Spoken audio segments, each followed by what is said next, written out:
The room is quiet now, quieter than the storm that rages inside my mind. Papers are scattered on the desk, charts of currencies, lines rising and crashing like waves against a fragile shore. I stare at them, but they no longer speak to me.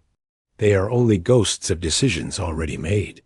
There are moments in a man's life when the weight of a single choice becomes unbearable, when the sound of silence feels heavier than the chaos of the world outside. I made such a choice once, a decision that would etch my name into history and carve a scar into my soul that no victory could erase. They call me many things now: financier, speculator, philanthropist, villain. But behind all those masks lies only a man who gambled with destiny and won, yet found himself hollowed by the very triumph he sought.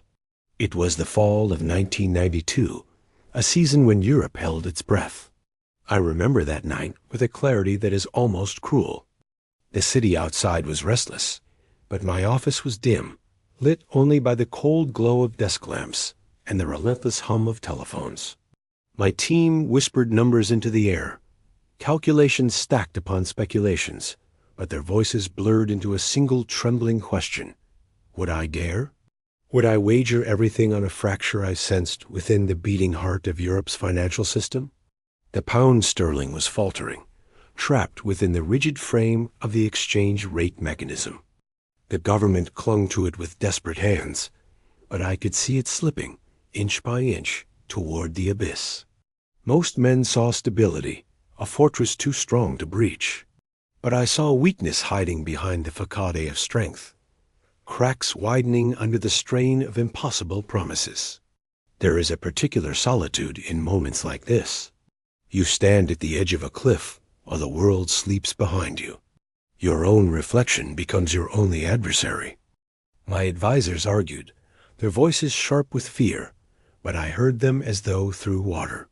In truth, their words were only echoes of my own doubts. I asked myself not only what I could gain, but what I might destroy. Nations are not numbers. Behind every pound sterling were lives, livelihoods, fragile dreams. Yet the markets are merciless, and hesitation is death. I remember leaning back, eyes closed, feeling the weight of invisible hands pressing against my chest. Memory can be cruel. It drags me back to childhood, to years when survival meant silence and swift choices. The hunger of those times never left me. It became the shadow that drove me, whispering that security could only be bought with victory, with dominance, with the refusal to ever be powerless again. That whisper returned to me on that night in 1992, more urgent than ever. So I made the decision. Quietly, with a nod almost imperceptible, I set in motion a storm that would shake the foundations of Britain. We bet against the pound, with sums so vast that even my own breath caught in my throat. Billions, an avalanche of capital rolling down the mountain with no way to stop it once it began. The hours that followed stretched into eternity. Every second was a battle between fear and conviction. My traders watched the screens as numbers bled red, their hands trembling with the weight of what we had unleashed.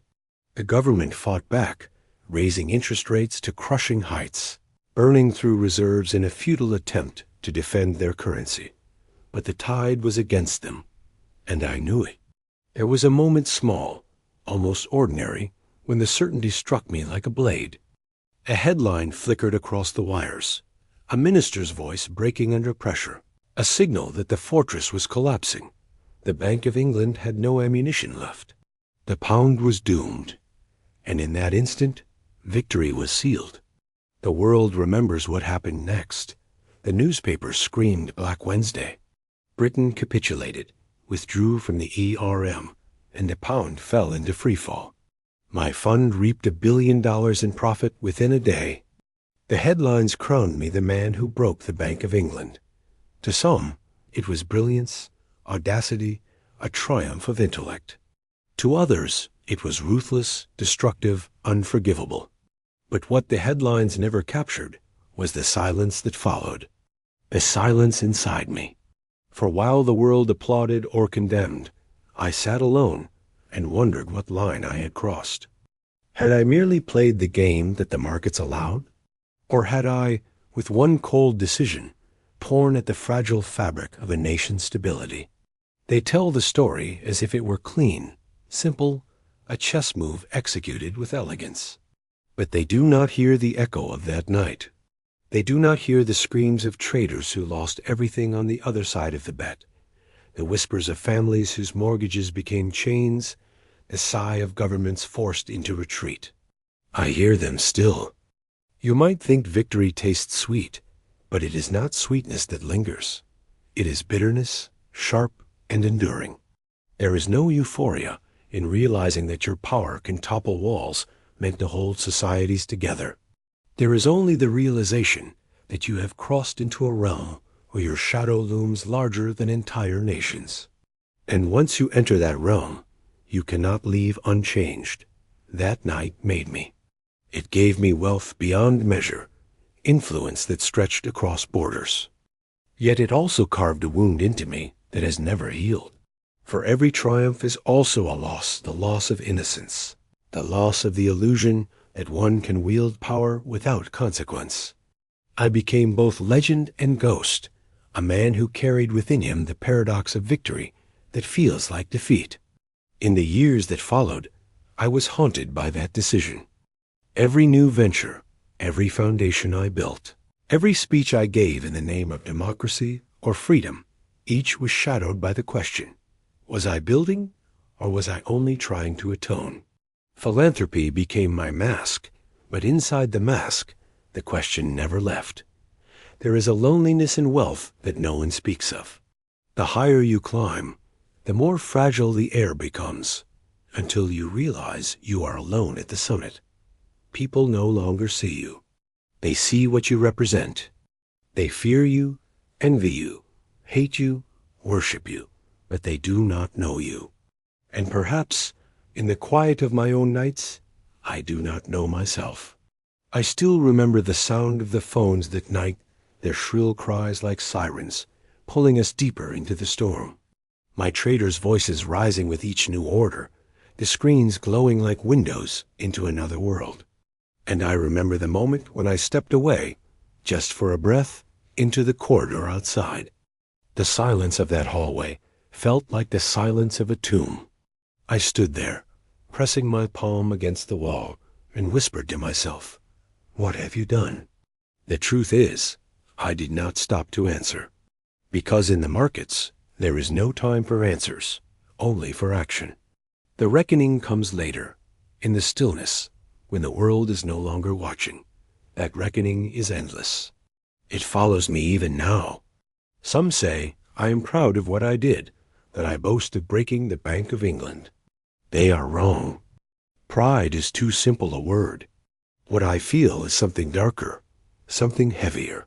A recognition that in a single night, I proved the fragility of nations, and in proving it, I lost a part of myself I can never recover. History will always reduce that moment to numbers. Billions gained, billions lost, interest rates doubled, reserves exhausted. But behind those numbers was a man, sitting in a room lit by the dim glow of lamps, carrying the unbearable silence of his own decision. That man is me. And even now, decades later, I am still there in that room, on that night wondering if the choice I made was brilliance or betrayal. The markets moved on, as they always do. New crises came, new battles, new wagers. But nothing ever equaled the weight of that night. Nothing ever matched the storm that lived in my chest as I chose to press the button to unleash the avalanche. And nothing ever erased the silence that followed. Victory can be a curse. Because once you taste the ability to move nations with a single decision, you realize that your life will never again belong to you. It belongs to the echoes of that choice, to the shadow of that night. And so I ask myself still, did I break the pound, or did the pound break me? Time has a way of turning even the most violent storms into faint ripples across memory. But for me, the storm never ended. It lingered, growing quieter on the outside while echoing endlessly within. People imagine that life after such a triumph must be gilded, draped in celebration, but they misunderstand.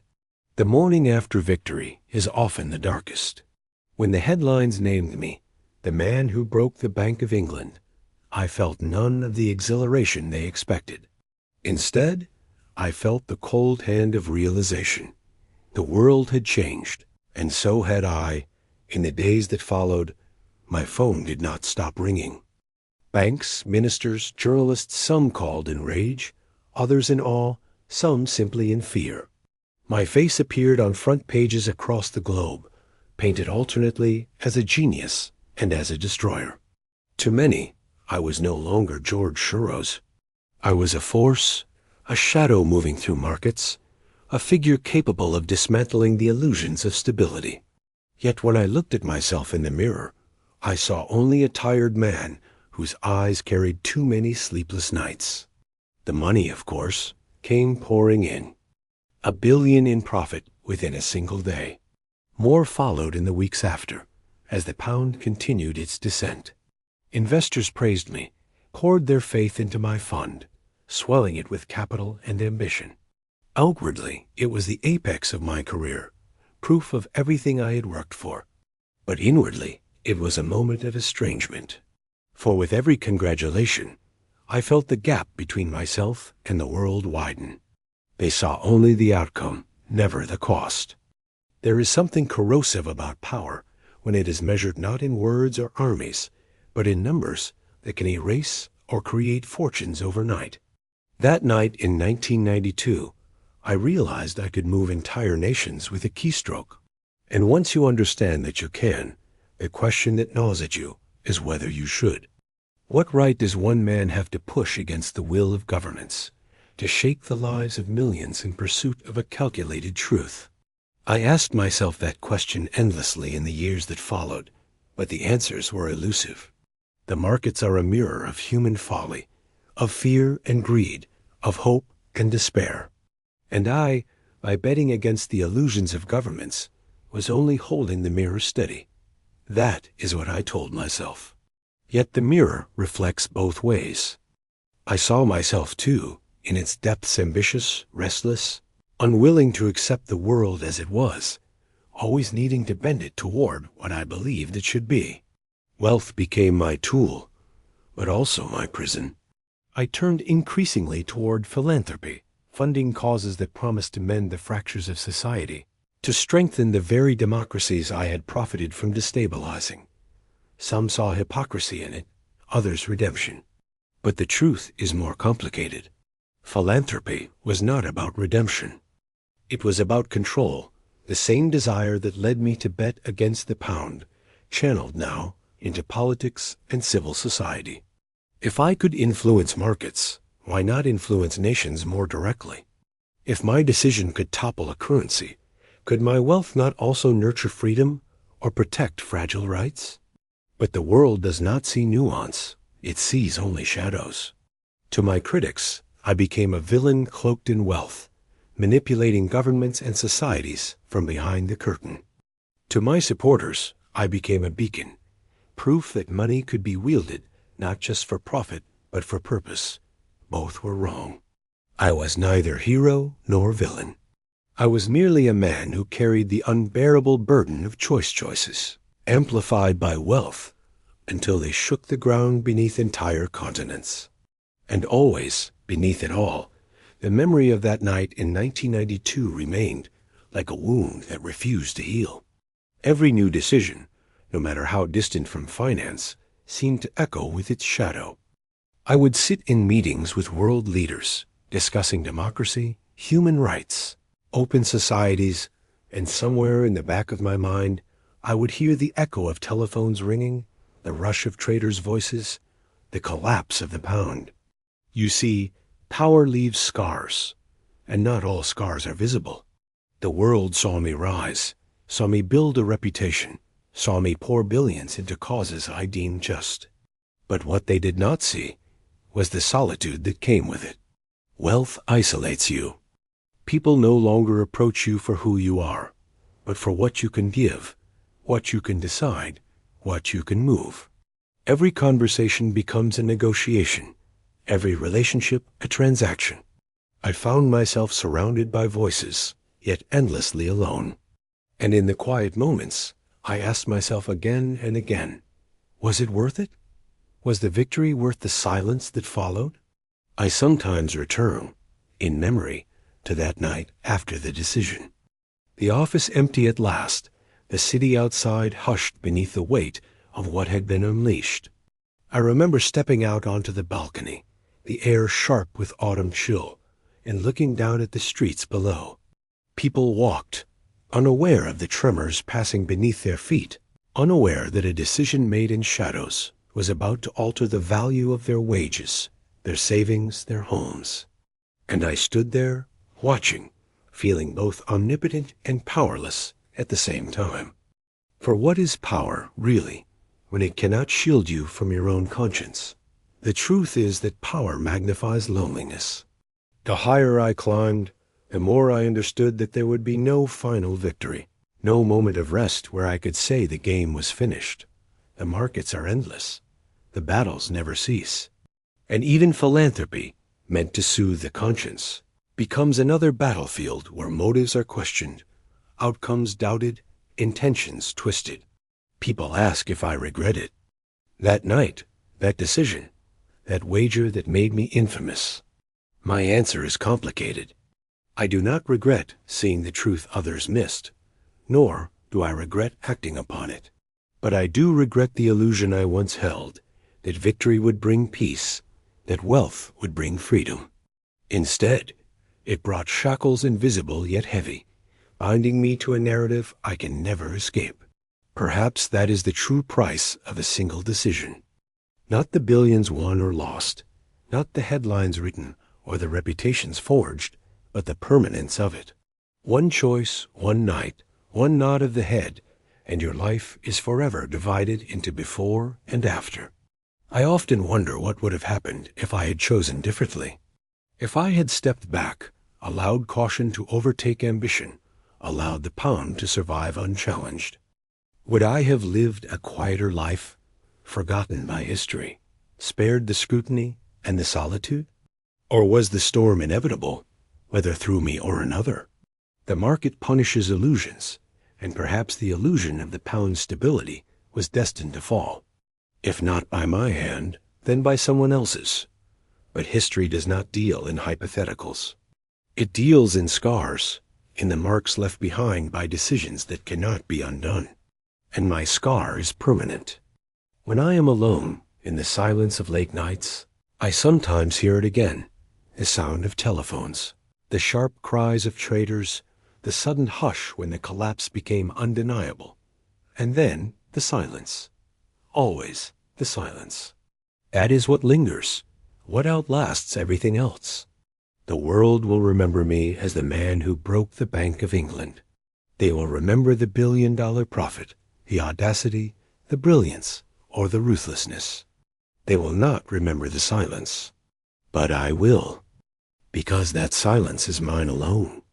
And so, as I look back now, I understand that wealth is not the measure of victory, nor is influence, nor power, nor the myths the world builds around you.